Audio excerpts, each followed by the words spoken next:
out in my shed, which needs a good clean up again because it looks like a disaster. I have to clean up the lathe from all the machining yesterday.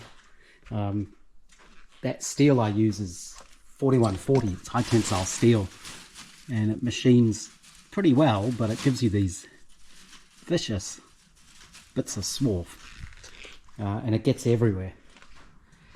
But started cleaning up and I got distracted because I was putting things away in my little cabinet here, and I found a little 3 horsepower Briggs & Stratton engine I'd kind of mostly forgotten I had. I figured, oh, probably haven't run that for years, I should see if it fires up. I had rebuilt it, I think, from memory. It came off an old like rotary hoe a friend of mine gave me, but that was all knackered, so I ended up just scrapping the hoe part and just keeping the engine. When I dug it out this morning, it had a brand new muffler on it, which was silver, obviously not high temperature paint because it's already burning off, and I filled it up with fuel. I had real trouble starting it, so I just put some petrol down the cylinder and that got it to fire up, so that showed the spark is fine. I think the carb might need a clean, but it does. Should be able to get it running now. These little single cylinder engines always run really roughly because of the, I guess, the difficulty in balancing them with all that mass jumping up and down.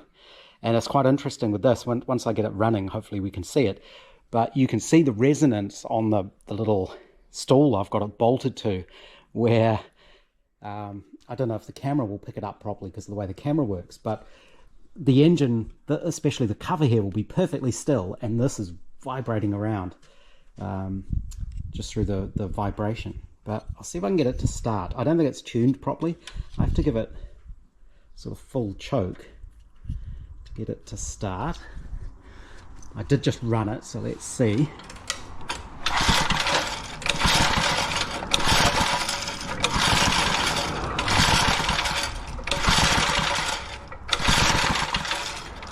See, it's not, should be much easier than that to start. It should be, and I think once it's been running, you shouldn't need choke to start it really. But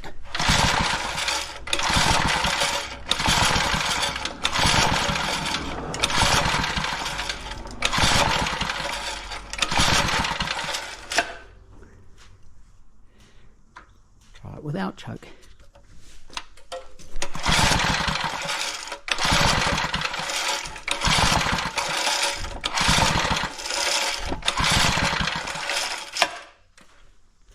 Of course it doesn't want to go, just when you want to show it going. I've nothing to use this for, so I can just put it back in the cupboard and leave it for now. But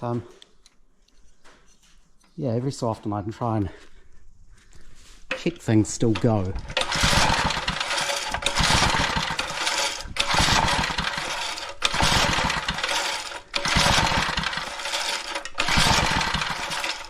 Not even coughing now.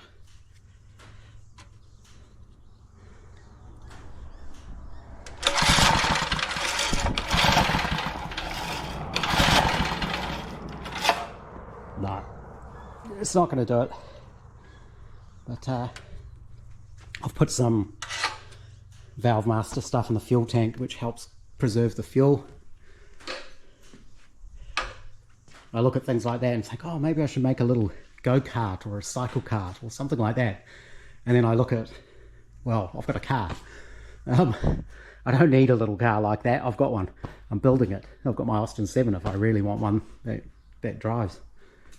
So today these are all bolted to the car now. I've done up all the bolts nice and tight. I don't know if I mentioned, but when I welded those little end plugs in, I sprayed the inside of the tube with lanolin just to give it a little bit of rust protection. It should be fine.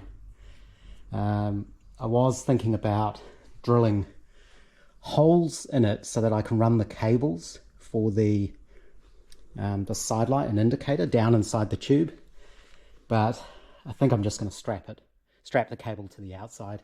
If I drill holes, it means that water can get in, and it'll probably just rust because the water will get to the bottom and sit there and eventually rust out. So I think for now I'm just going to strap the cable to the back of the tube.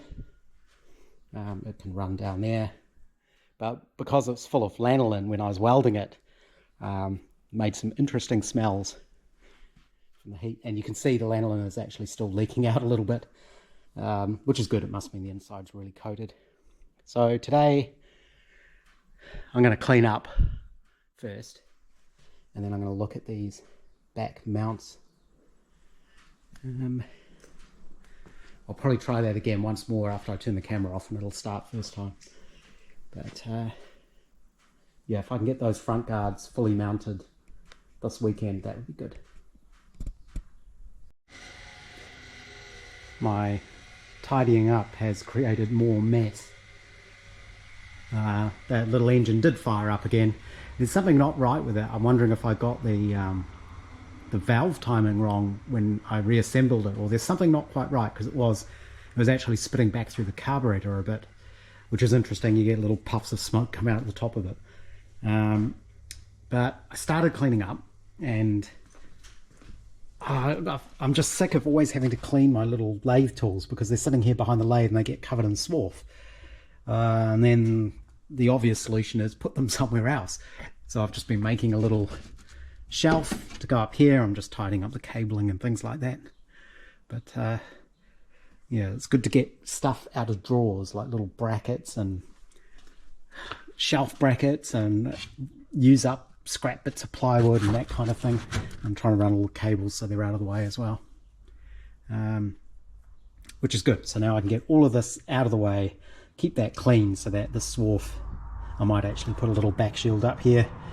I've got plenty of scrap aluminium, that's for sure, and scrap steel, and then that'll hopefully not block too much light, but stop all this crap. And then I need to finish cleaning up. There've been a few comments lately just around how I film things, and you know, not showing what I do, or not using a tripod, or things like that. Thanks for the feedback, but I think you're kind of missing the point. I'm only doing this for me. I'm not doing this to build a YouTube channel. I keep saying I'm building a car, not a YouTube channel. I'm probably the only person who doesn't ever ask anyone to like and subscribe. That's not what I'm doing it for. I had enough numbers to monetize things, but for me it's not just worth it. It's not worth the effort. So I don't have ads on anything anymore. I'm pretty sure YouTube still puts them in, but I'm not putting them in. And you know, if you don't like it, you don't have to watch. But if you do want to see people doing stuff, there's a lot better channels to watch than mine. So you know, some of the ones, if you want to see how professionals do it, there's all professional metalworkers. They've got channels. Ray Schlien and Coval's got one, and various other people. If you want to see professionals building cars, have a look at Metal Shaper Tom. There's another channel I watch which is called Bruff Built, I think it is. They're just starting an aluminium skinned Bentley on an timber ash frame, which should be interesting. I'm probably forgetting loads and loads of channels. And if you want more entertainment, then watch people like Mr. Tweed or Shed by the Tracks. Another excellent metalworker is Carter Auto Restyling.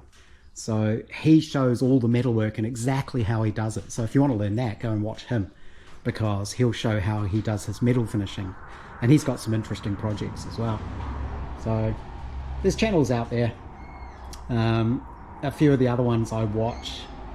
I'm really liking David Freiberger's channel, even though I've got no interest in the sort of cars he's into. So he's into American stuff, hot rods, Jeeps, off-road type things. But he's just such a good presenter, and he does interesting trips. He just did one where he was going down Route 66. But looking at all the old petrol stations and things that are there. I'm amazed that all that stuff's just sitting out there in the desert in America, and it just doesn't all rot away or get vandalized to bits. yeah, don't come here looking for how-tos or stuff like that. It's just not worth the effort for me to actually film things properly. So really it is just it's just a way so my friends and family can see what I'm up to, and for me to remember what I've been doing. It's just a record of building the car. But every so often I'll try and show something if I think it's interesting and I can take the time, but it takes so much time. I put minimal effort into filming, minimal effort into editing. If you're doing that stuff properly, I don't think people who don't do it understand how much time and effort that takes. So for the people who are doing it, you know, thanks for putting the effort in. Yeah, hopefully that wasn't a rant. It wasn't really a rant. It was more just explaining my motivations for all of this. Every so often I think I just can't be bothered filming it. But then I think, well, I do have a few people who are watching and following what I'm doing, and they have useful suggestions, and you know, so I do keep it up. But I'm not trying to grow anything or get more viewers or anything like that. It doesn't really matter. I'm just going to try and finish the car. That's the main thing. So I need to stop getting distracted with shelving and get cleaned up, and then start on those rear mounts. Everything's cleaned up. I used a piece of sheet steel behind the back of the lathe, and I did my little shelf, which is much cleaner. I've had this steel sheet. I bought a stack of them off Trade Me. Must have been 10 years ago now. It was when I was up in Auckland, so they moved from Auckland to Wellington with me, and then Wellington to Kapiti. And it's the sort of thing where I keep thinking, oh, I don't want to waste a nice sheet of Zintex steel, but I might as well use them. So I used a sheet of that there. I think it's 0.8, so it's too thin for most of the stuff I'm doing. And that's just sort of sitting there. The great thing about a steel backing is you can use magnets on it, so I can hang things up, which is cool. There was another piece of that sheet steel with a corner cut out of it. And I'm now working on these rear stays. I did need to make a tweak to these ones, as I expected I did, which was to put a slight twist in them to get the bracket to sit flat, or rather the guard to sit flat on the bracket. So because they're not on the center line, if they were here, the bracket would be flat. But because they're back a bit, the bracket needs to twist a little bit. So I've put that twist in there.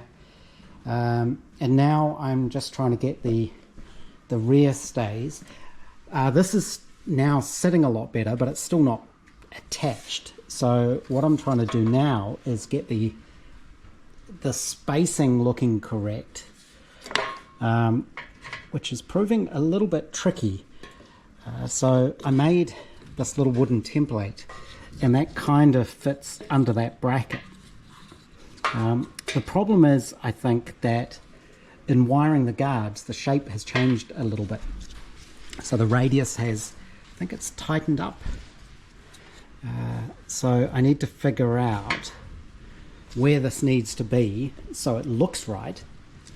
It's around about there. I mean, we're getting close, and I'm trimming this to fit so that I have a gauge I can put in there to get that rear spacing correct.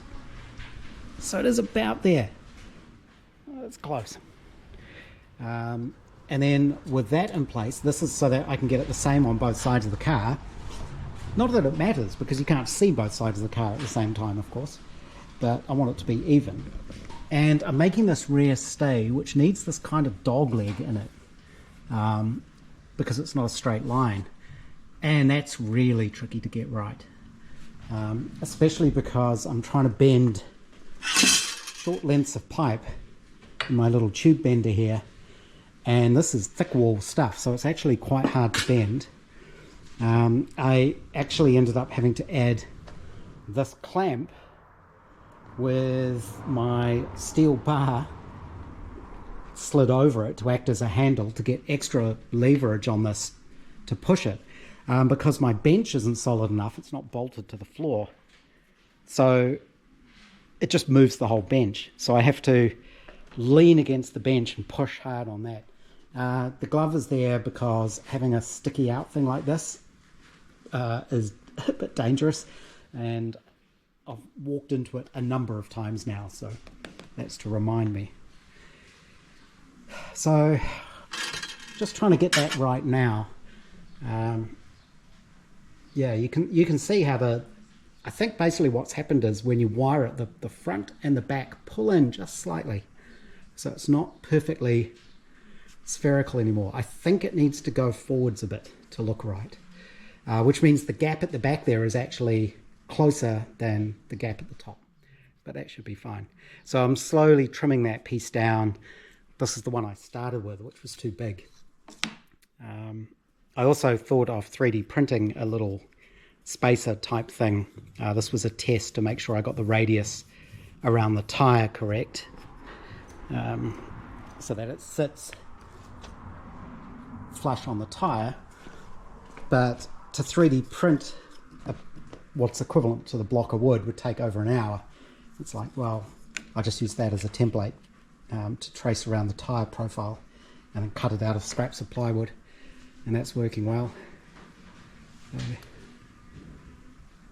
And the angle changes from where you look. I'm starting to get into really pedantic details now, I think, and most people won't even notice, but I don't want people to notice that it looks wrong. I think I've said before, you can tell when something looks definitely wrong. You can't easily tell when something looks definitely right. That's what I've always found anyway. If you don't notice it after a while, it's right. So a good example of that is the body, or even the boot lid, how the boot lid fits. When I was doing this, I'm looking at it hypercritically about all the little wobbles in it and things like that.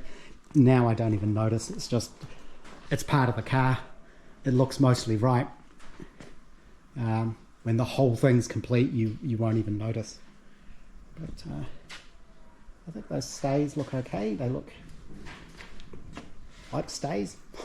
So I'm going to keep going with that. It's really tricky getting everything to line up. So to get the middle of the guard and the middle of the tyre, that one's fractionally off. But, and of course that'll change when you change the steering as well, of course. But getting closer.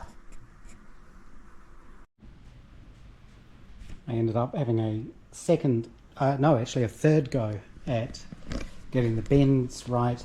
I had my two bends too close together, and it made adjusting it a little bit tricky. So I've sort of spread those apart a bit, and I've been able to get this so it comes in at right angles to the guard.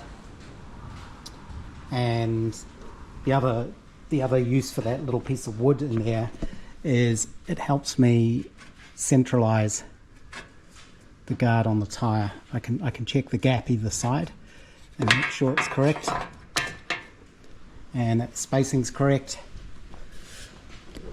You can see doing that is twisting this out a little bit, but I'm not sure my wheels are straight ahead. They're close enough. If you make a slight change to the wheel, changes the positioning a little bit. This one's a bit better, I think. But I also nailed together my little wooden blocks, which I'm using as a guide. I may still need to tweak this a little bit, but if I need to pull this in, I can tweak this just a touch. That should, yeah, you can see. That's with everything bolted on, and you can see how wobbly they are. So that is going to be a problem.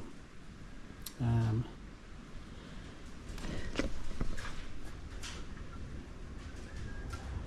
wonder where it's flexing exactly. I mean, the bottom one isn't attached, but it's all pushed up hard.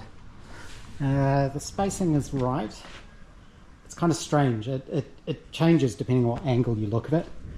So if you're directly side on, a little bit back, yeah, it's hard to show. But we're getting there. Again, I'm starting to get very pedantic, and at some point you say, close it up, do it, get it on the road. But, yeah. This is my phosphoric acid. I'm just using it as a heavy weight. So what I did is nail a little block to my little stand, and that helps me set the positioning.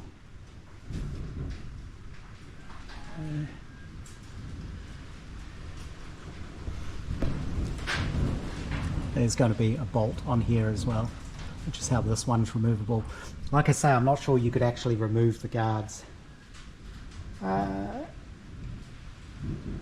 when they're attached to this. I'm not sure you can pull this up and this out at the same time. I think it'll bind up, but as these guards aren't really meant to be removable, I can live with that. If you really had to, you'd unbolt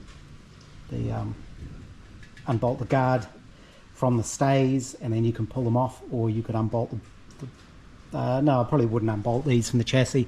They're going to be bolted hard on and then painted over. I think they'll look okay.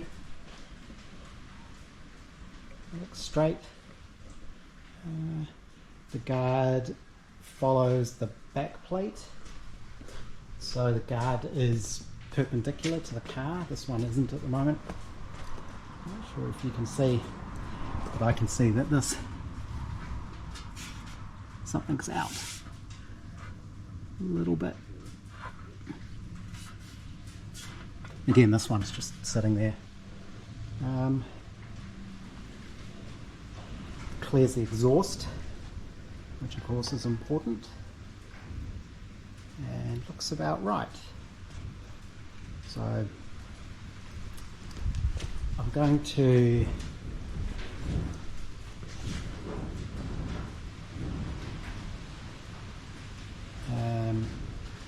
leave it clamped up like this and just leave it overnight, and then have another look tomorrow and see if it still looks right. I think that's what I'll do now.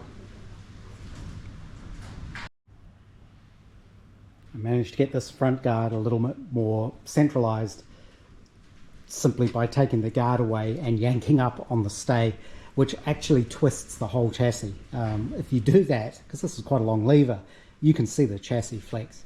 The whole thing is just so flexible, which is how they were. That's correct for the period. Very stiff springs, but flexible chassis and bodies and things. So this is now at the point where, you know, when it's on the car and it's all bolted down, you could probably lift it up and bend it to where it needs to be. There's that much sort of flex and movement in it all. But, yeah, I'm definitely going to need those diagonal stays across the front as well, just to help tie it all together. I think I mentioned I need to get some nice sort of rod ends. I have got some somewhere, but the proper ones were really nicely sort of machined. The ones you get now are a little bit, they're functional, let's put it that way. So I might end up trying to make something. Pretty sure a friend of mine with the Brooklands did that. I'll have to ask him. But yeah, I'll come up with something nice. And ideally what I would do is make it like a turnbuckle, where you've got the reverse thread on one end so that you can rotate the bar and tighten it up. I do have some little stainless steel turnbuckle things, but I don't think they'd look right. So if I could build that into the little rod end things, that would be good.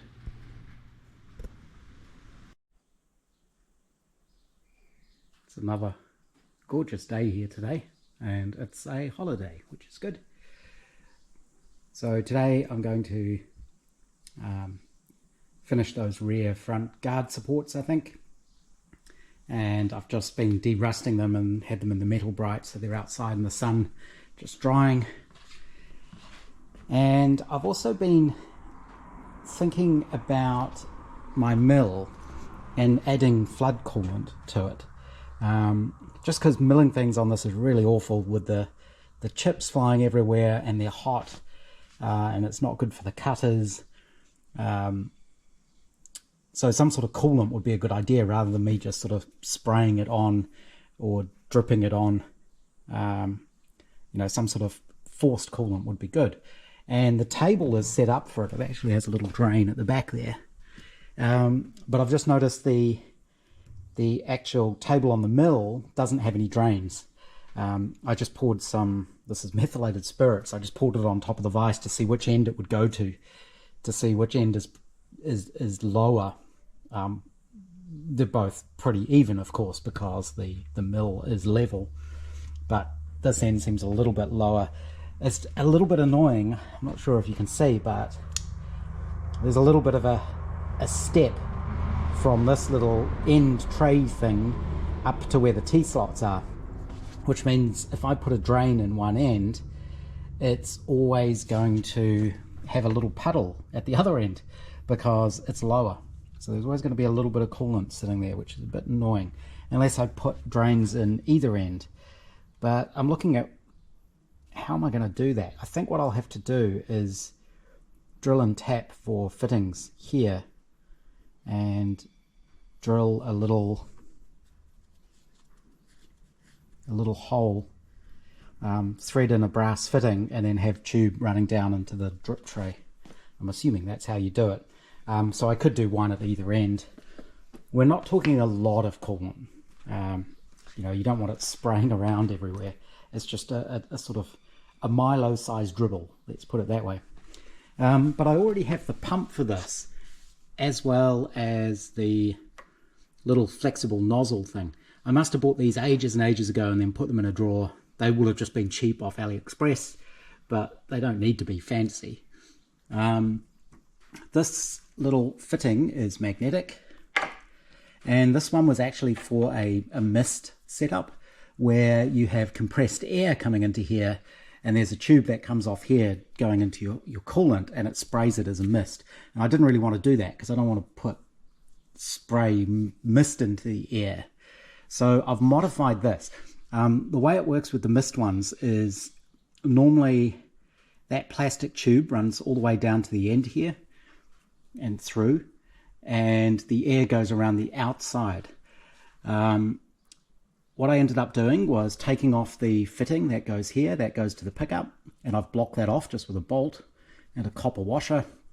On this side, where the tube comes through, I cut the tube off, and I sealed between the outside of the tube and the air passage, which runs down the outside of this, with hot glue. So there's just the tube running down the middle now.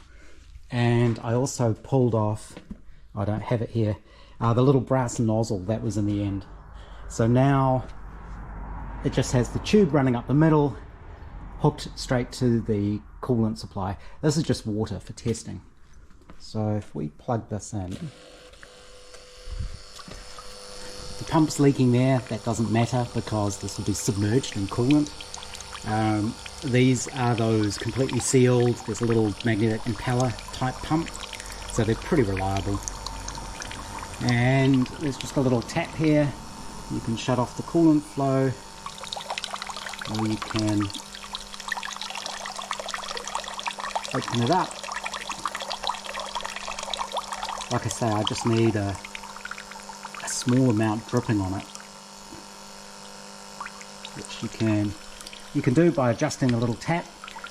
This is just a plastic fitting, so it was quite hard to get this to seal, but I've got a fibre washer on there and a lot of Teflon tape.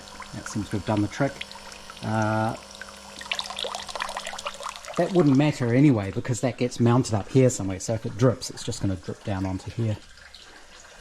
So I think that'll work. For actual coolant, I was looking that up as well. I think what I'm going to use is some stuff from Machinery House. It's a semi-synthetic concentrate. Comes in a 1 litre bag, and you mix it with 20 litres of water. So what I will do is get a plastic tub, basically. Big plastic tub, and that will live down here. The pump will be I'll probably need another plug board with a switch on it for the pump, or I think I can move one of those up to there and have the pump on the switch back there, because this is a switched power board. Yep. And submerge my pump in it, and the drain just goes straight back into the bottom. I could put some sort of like a funnel with a filter or something just to pick up any swarf that goes in there, but I think it'll be fine, because I think any swarf will drop to the bottom of the tank and the pump isn't going to pick it up. So I'll just have to see how that goes. One of the things I want to reduce is when I'm using my carbide end mill, it makes really vicious little shards of metal that end up as splinters everywhere, and I want to see if it'll stop that, because I'm sick of pulling splinters out of my hands. But those would be small enough to wash down through. So yeah, some sort of strainer or filter. One of the suggestions I saw was using these sort of paint strainers. These are cheap, something like that. But I think the next thing will be figure out where you're supposed to drill the holes. Normally you'd probably put it through the back, but because I've got the DRO scale there, I think it'll have to come out the side, a little 90-degree fitting, and then just some hose. The hose can probably just tuck underneath the bottom of the machine, and that gives you the movement you need, because as this is going in and out, of course those are going to move. I think that'll work. If it doesn't work, there's nothing lost. I might have a few holes in the end of here, but that's not going to cause a problem. And this is easy to drill, it's cast iron. So that's what's been distracting me all morning. But I think that'll work. And that's a cheap solution. I can't remember how much these were off AliExpress, but you know, we're talking less than 50 bucks. Plastic container is probably $20–30. And the coolant I think is about $30, and that 1 litre bag makes up a 20-litre mix. Coolant was tricky because it's sort of an industrial thing, so you find it in industrial quantities, which is no good to me. I've drilled and tapped the milling table. I decided to go in from the ends. I want to keep these bits clear. One day I wouldn't mind getting a like a power feed, and I think that would bolt on there, so something sticking out there would probably get in the way. So I just drilled in the back, and then drilled a diagonally facing downwards drain hole in the corner, and I did both sides. Went through my box of random brass bits and found a couple of hose barbs, so now I can get some tube that fits over those and drains down into the table. I think that should work. Of course I had it full of meths, so as soon as I drilled the cross hole I knew when it had matched through, because everything drained out. But I think that'll work okay. I may get the die grinder and just smooth that edge a little bit, just to blend it in, to give it a little nice easy outflow. So I think that'll work. This stuff is really easy to drill and tap. It's like cheese basically, and those are 1/4 BSP taper fittings, and I do have the correct tap for this, and you can see it's a tapered tap. And I always get a bit confused with these around what sort of size hole you need to drill, and looking at my little book of taps, it does give you the where is it, the pipe thread and the tapping drill size, and I did use the correct size, but they always seem a bit tight to me. And you can see the fittings, they've gone in enough, they're not going to leak, but they haven't gone in all the way, so that always seems a little kind of small to me. That one's on a little slight angle, a bit annoying. But I think that's going to work fine.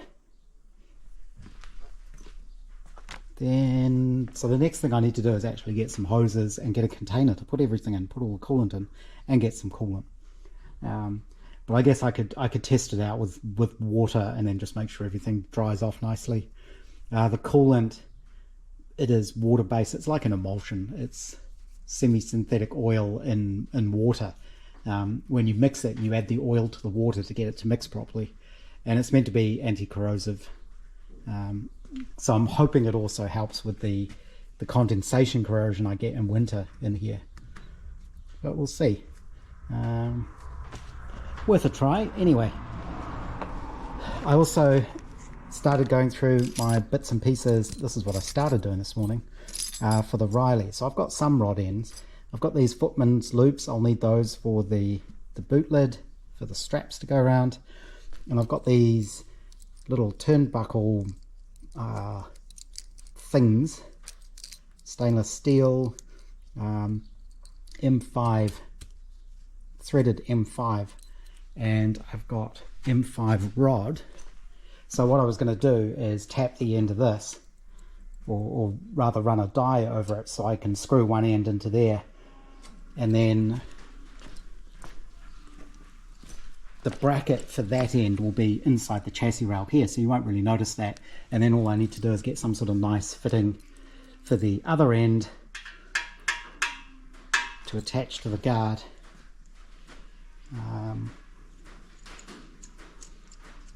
Yeah, I'll have to have a think about how to do that. What's going to be the nicest way to do the fitting at the end? Some sort of little tab or something. I think that's everything for now. Yeah, like I say, I can't do much more on that until I get the hose I need, so I'll have to go out in the next couple of days. Finished the guard stays. So the guards are all in the correct place. I did have to adjust the height a little bit. It's a little bit low, didn't look right, even though the measurements were right. So I added a couple of washers just to lift it up about 1/4 of an inch. But I'm going to have to redo the rear ones because there isn't actually enough clearance to allow for the steering. You can see that's going to happen. I thought I'd allowed enough there, but this sticks out further than I thought. So what I'm going to end up doing is remaking these back brackets, cut this off here, but these back brackets, the flat piece will bend out along here, and then I'll blend the round tube into the flat, and I'll weld all of that up, smooth it all off, and then that gets rid of that corner effectively, and that gives me the clearance I need. But they're not bolted on, obviously, and I may need to do a little bit of shimming or tweaking when I actually bolt the guards in place. But that's sitting on the bracket. This one here is sitting on the bracket. It doesn't look right. So I need to probably twist this up a little bit. It's really fiddly now, trying to get it to look exactly right, and I don't think it ever will look exactly right from every angle, which is the problem. You can see the gap, this is dropping down too far. I'm not quite sure why. But, it's getting close. Depends a little bit on the angle that this is at as well. As well as, I mean, you can see that just 1/2 inch or so makes quite a big difference to how things look and where things sit. I think this is why a lot of them look quite wonky, because it's actually really hard to get it right.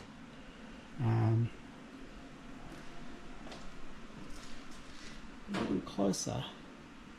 Yeah, there's definitely something not right on this side, so I think I'm going to stop for the day. And as I mentioned, we're actually going away, so this may end up having to wait until I get back.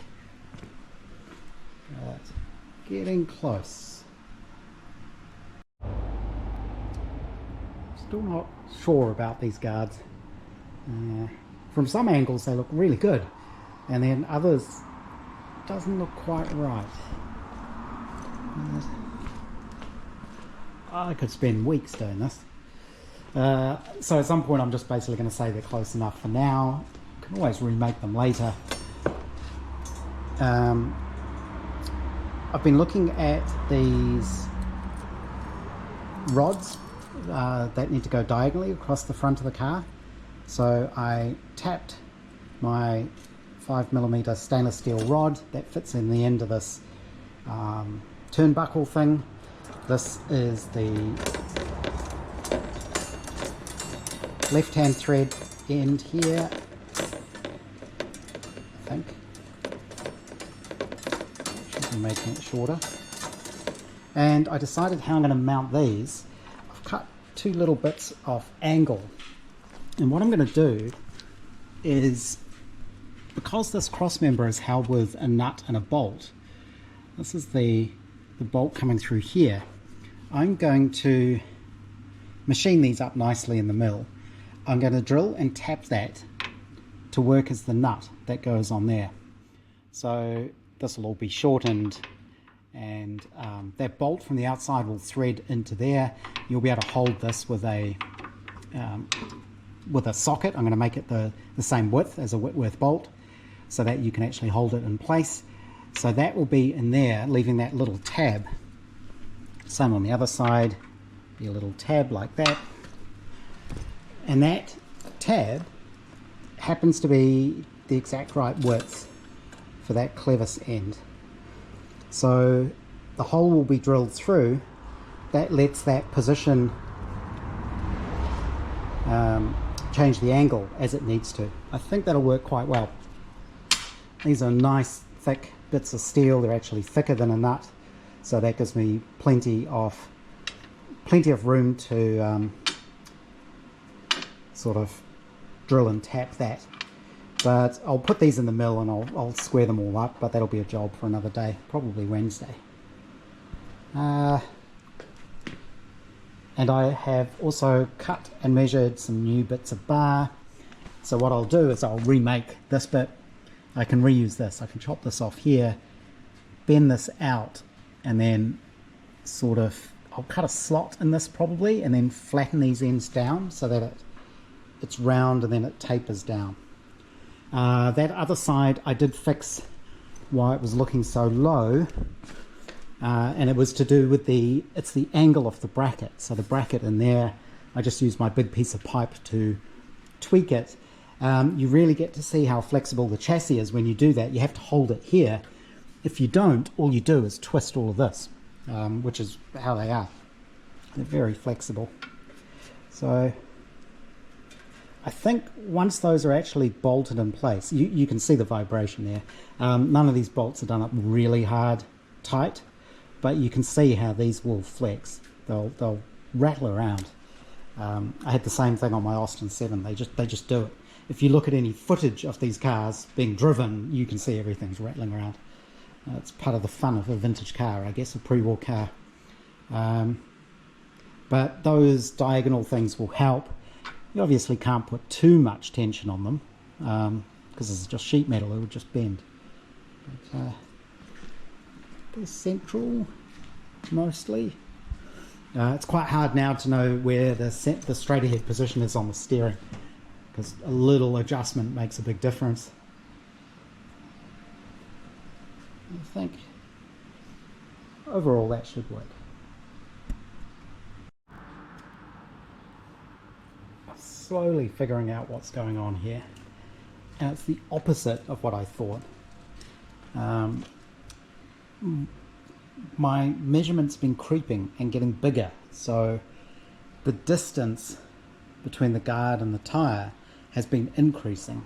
Even with all my fancy little wooden gauges and 3D printed blocks and bits and pieces, this is just way too far out. It's actually correct at the back, so I do use my little block still, and that is 3 inches, which is what it should be. But if you look at the top here, yeah, that's way out. So what I ended up doing, just to confirm this, is I flipped my mounting bracket upside down, which actually gives me about 3/4 of an inch, almost an inch drop. The reason this is now upside down is because then you don't have enough clearance here. But that looks much, much better. So just over time, it's been creeping and creeping and creeping up. So basically what I need to do is make these less tall. So shorten these. And I think the easiest way to do that will be take a chunk out of the middle, but I'll also have to recurve these pieces. So I'll chop it. I can weld it back together, that's no problem. I can even put a little stiffening piece inside there, a piece of tube inside there. It'll actually help, it'll make it stiffer.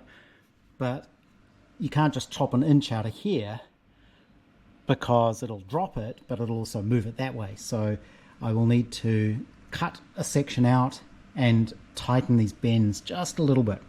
I need to drop it about an inch, inch and a quarter. But I think that's what's going on. I did think it's looking bigger and bigger and bigger, and I was trying to get the guards, you know, very close to the tires. I will still have to redo these because it's too close to the tire, and the reason I've hit that problem is because I've kind of been basing everything off this edge of the tire, but the tire sticks out quite a long way. It's a bit hard to see really, but you know, at least an extra ½ inch, 3/4 of an inch to where the middle of the tire is, and that's what's hidden. It's a bit hard to turn at the moment. So you can see, you know, if I reduce this down just to the metal strap curving round, that'll be fine, that'll fix that. And yeah, I can try cutting and splicing these ones to lower them down, but if that doesn't work, I'll just have to make more. That's okay. Sometimes these things take me multiple attempts to get right. It just takes an awful lot of time when you don't really know what you're doing and you're sort of figuring it out as you go along. That's okay, that's all part of the car building experience. But yeah, it's just interesting how if you spend so long looking at something, you don't notice how all these little errors creep up on you, and it gets worse and worse and worse. And you're doing your best to try and fix it, and you're making it even more in the wrong direction. So now I know what it is. I think I might have a much better chance of fixing it. So I've been measuring and checking and measuring again. The rear ones are correct. Top one has to come down about that much. So I think the easiest way to do that is, it's going to get really tricky to cut and bend this sort of thing. But now I have it laid out flat here. One, I can make sure I retain the same angle because this isn't flat, obviously. So probably the best thing to do is cut this off here, grind that flat so I can weld onto it again, cut this off here, and then I can put this back in the lathe and machine this off to get back to a round spigot thing, and then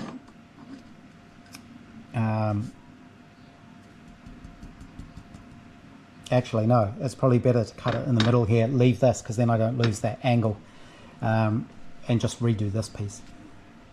I'll see if it's possible for me to cut it and rebend it. I'm not sure there is any way you could do that. So this one would definitely need to tighten up to there, and then this one, as it comes down, you can see it doesn't match. It's pretty close, but bend would be in the wrong place, I think. You can sort of see. There's no way you can tighten these and get them to fit. So, because the bends are in the wrong places, I think. I think the main thing is I've been working on this now for pretty full on for 3 or 4 weeks, and I just need a break. I just need to walk away from it and come back to it fresh, which is good because, like I say, we're going away for a week, so won't be near home, won't be able to do anything on the car. I think it's probably best to just kind of leave it now and then come back to it then. Although knowing that these are in the right place, I might still bend these, so at least I've got one part of it right. And it should be pretty easy to bend these and then bend them round. You can see without the guards there how it hits the middle of the tyre, because I forgot to allow for that. So I think once that's there, yeah, that'll clear once I fix that. Yeah, I think I'm going to leave it there. I need to walk away from it and come back to it later when I'm refreshed and have, you know, no preconceived ideas about what I'm doing and how I'm getting it to work. But yeah, I think once, where's my little, I don't have my, that one's about right. We're sort of back to where I was when I was balancing it on wooden blocks. You can see with the right size block there, everything's back to looking normal, which is how it should be. So that's definitely where it's gone wrong. Those middle ones were just too high. So yeah, that looks a lot better. It looks right again. One final quick thing. I've been trying to figure out what I'm going to use to connect the end of those diagonal stays to the guards. Some sort of clevis end or rod end or swageless forked terminal, I think they're called. There's all sorts of different things, all sorts of different names. But I need something that's like correct for the period and Riley, if I can. And I suddenly realized there are these little things, if you can see it. They're little rod end things that go on the brake return springs. So I might just get a couple of those and use them, because they will be period correct and the sort of thing people might have had lying around when they were doing that mod. So I think that's what I'll do.